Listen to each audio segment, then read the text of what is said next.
So a bunch of leftists announced today that they were leaving X, formerly known as Twitter. And it began with The Guardian announcing out of the blue that The Guardian is no longer posting on X. We will stop posting from our official editorial accounts on the platform, but you could still share our articles. Why would I want to? I mean, maybe for comedic purposes.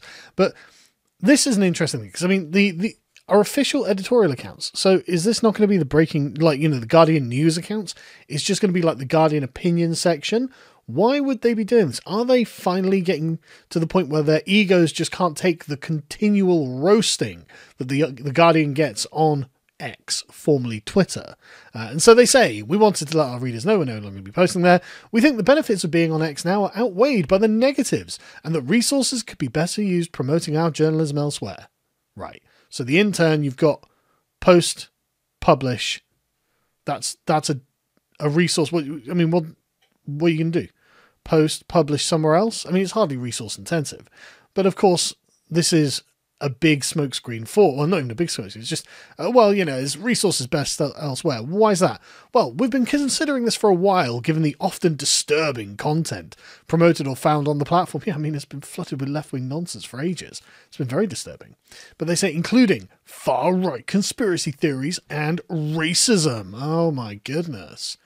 Yet another place that has racism. So that's everywhere, right? I mean, everywhere on Earth, it's in the schools, it's in the universities, it's in the governments, it's in the police, it's in the fire brigades, it's in the military, it's in TV, it's on the internet, it's on social media, it's on X. Literally, there's nothing that's not racism, and therefore, what? If everything's racism, why not just carry on? I mean, you're not going to give up a car. Your car's racist. I mean, you could probably find literally an article on The Guardian calling almost anything on Earth racist, apart from maybe The Guardian itself. Or even then, I bet they've got an article that says, look, back in the before times, before 2010, The Guardian was a bit racist. We disavow. We've changed. We're better now. Anyway. They say the US presidential election campaign served only to underline what we have considered for a long time, that X is a toxic media platform, that its owner, Elon Musk, has been able to use its influence to shape political discourse, like Saruman or something. Yeah, okay, great. That's an interesting point. Put a pin in that, because let's be fair, that's why he bought it, right? But we'll come back to that. Shaping political discourse is, in fact, an important function of Twitter and X. Sorry, I hate calling it. I actually like the name Twitter. And this seems like a strange thing for you to do. But of course they say, look, you can share our articles, and the nature of live news reporting means we'll still occasionally embed content from X within our article pages. Because that's the thing about Twitter, isn't it? It's actually important for fast-paced news. Again, it's why we all use it. And the fact that people from around the political spectrum are all posting things means that you get access to a bunch of things you otherwise wouldn't have had access to. This is the beauty of Twitter, and one of the reasons why it's actually important for it to be relatively politically neutral.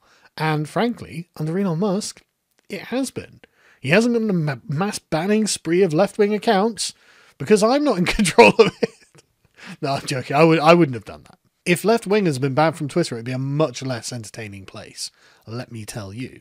And they say, look, social media is an important tool and it can help us reach new audiences. But at this point, X now plays a diminished role in promoting our work. Again, we're getting cooked on the daily and everyone there knows who we are, makes fun of us constantly, and we're kind of sick of it. That's what I'm taking from this. In response to this, people started posting some of The Guardian's greatest hits, which I thought we would have a look at to see what we're going to be missing out on. Is it okay for scientists to weep over climate change? Asks Roger Harabin. The budget should be less macho. How about it, boys? The budget macho? Says Anne. Stop calling women girls. It's either patronising or sexually suggestive. Says Hannah. Brilliant, thank you. Really hitting the important fucking problems here. Barbecue is an American tradition of enslaved Africans and Native Americans. Okay, barbecues are racist. There's no reason to bake guacamole. It's already gentrified beyond good taste. What straight men don't understand about lesbians. Can foie gras ever be ethical? My toddler is a vegan. What is the problem? Help, my quinoa is killing the planet. Quinoa, good, evil, or really complicated? What am I reading? Guardian. How's quinoa? No, I don't care. I don't care. Can vegans stomach the unpalatable truth about quinoa? Jesus Christ, there was a real ethical dilemma at The Guardian over their vegan quinoa. Like, what is going on? I dread the day my daughter's poos get smaller. Oh my... Bottling the smell of dead people won't capture the essence. Oh. Just, what am I reading? So the reason that people mock The Guardian is literally this kind of sea of opinion pieces that we have before us. Totally mundane, totally vapid, utterly uninteresting. No, actually, I'm going to tell you that. Not uninteresting. Genuinely hilarious, but unintentionally so. The point is, they're not adding anything other than entertainment to the value of the world, and yet they're pontificating from a high place. Morally, they cast aspersions down on all of you evil chuds for not caring about the ethical nature of the quinoa they're eating. There are a bunch of people who jumped on this bandwagon, and Don Lemon gives us the sort of coverall excuse that they're using to leave. Oh, no. It wasn't that I was constantly getting roasted and I was tired of it. It's because X is implementing new terms of service. Among other things, states all disputes be brought exclusively in the U.S. Court District of the Northern District of Texas or state courts located in Tarrant County, Texas. Now, Texas, being increasingly red when it comes to voting Republican or Democrat, they think, and Don Lemon put out a little video saying this, that means we're going to have to challenge them in the courts using a conservative legislature, a judiciary. And I mean, that's just, that's politically partisan. It's like, yeah, it's politically partisan towards a fair and neutral hearing. And when you're being dealt with by left-wing judges, they're activists for communism, frankly. And so your complaint is that the other side will get a fair hearing, which honestly has been most of the complaint when it comes to Elon's Twitter anyway. Oh no, the people we don't like are allowed to say things back to us. No, Jack Dorsey and Vijay Akkad are not going to be there to ban them. Well, that's a real problem. Maybe I'll go to Blue Sky where they will. In fact, I don't know if they do, actually. I don't know what the editorial policies over there, because like everyone else on Earth, I don't use it. But anyway, I mean, Don Lemon, people would say, well, hang on a second, this looks like you might be a bit salty because you tried suing Elon Musk over a talk show deal that he didn't go through because you made a bunch of ridiculous demands, and he was like, yeah, no, I'm not doing that. So who knows? I'm sure that it's really that you're just concerned about disputes being brought to this one particular court in Texas.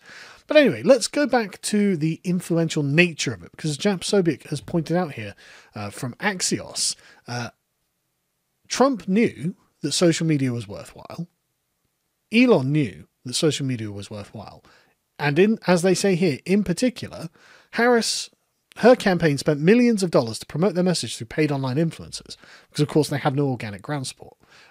Whereas the Trump team relied on megaphones of personalities with large online followings like Charlie Kirk and Jack Posobiec to help amplify Trump's message organically, especially on X. Because X is the kind of fountainhead of political discourse, and things flow from it, which is why you see pictures of tweets everywhere. You don't see pictures of Blue Sky posts everywhere.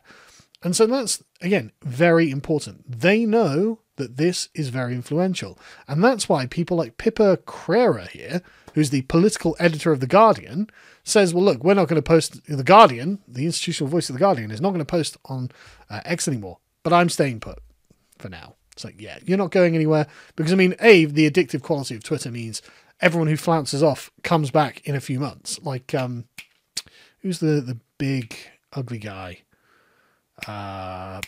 What's his bloody name? Ron Perlman. I'm pretty sure he flounced a little while ago and then had to come back because, of course, it's an addictive thing.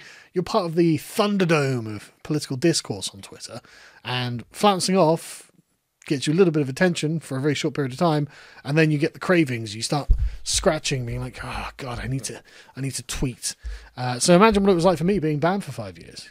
The point being, they don't like Twitter because Twitter is winning. And as you see here from the Financial Times, With their insider knowledge, they've discovered that the advertisers are set to return to Twitter because they're seeking favour with Elon Musk and Donald Trump because they see how the wind has changed. It's now blowing in the direction of the right, and they're going to have to be like, yeah, okay, we can't be insufferable shitlibs about this. We're going to have to just sack up and deal with the fact that in fact, lots of important people are on Twitter, very influential, and we'd like them to buy our products. And there are other insufferable leftists like Dan Hodgins who are like, look, this is the madness of the self-styled progressive left. This platform is so influential, it just determined the US election, so we're leaving it. Great point, Dan. Great point. Everyone knows this is a massively influential platform. That's why Elon bought it in the first place. And now you're cutting off your noses to spite your face because you can't get your way. You can't get everyone deplatformed. You have to listen to opposing opinions. Your timeline, I've seen it. Their timeline, they're complaining, oh, I'm just seeing all this right-wing stuff in my feed. Well, yeah, it exists. Because if you actually take your thumb off the scales, the other side gets to speak. And it turns out that's the majority of your, oh, not Dan's country, I think he's British, but that's the majority of America. The majority of America is much more right-wing than California. I mean, hell, I bet a lot of California is actually more right-wing than you would gather from the way that they vote.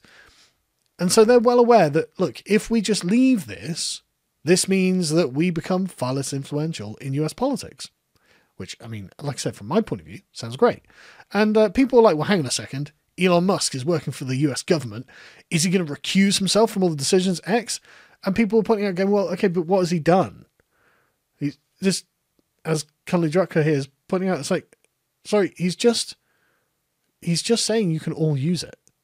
And he will also use it. Because this is what freedom is supposed to be. And I love it. Musk, I defy you. What if the roles were reversed? Recuse yourself. Again, it's superb because, like, obviously Elon Musk is not going to be partisan and start banning people because they're left-wing or right-wing, right? And all he's done is essentially let the right-wingers back on the platform, and they're freaking out about it. And so you get people like this, Kevin here, who's just like, well, look, well, we shouldn't, because if we abandon it, misinformation and pseudoscience go unchallenged. And so my prediction on this is that there'll be a month or so where they sit in their little echo chamber on blue sky. But that won't be very appealing, because part of the appeal of Twitter is intercepting other echo chambers and getting them to respond dialectically to what you've posted. And if you're just getting constant positive reinforcement, it gets boring after a while, frankly. And it's much better to have adversarial content, adversarial replies to what you've posted. And so what they'll do is say, you know what? Good point, Kevin.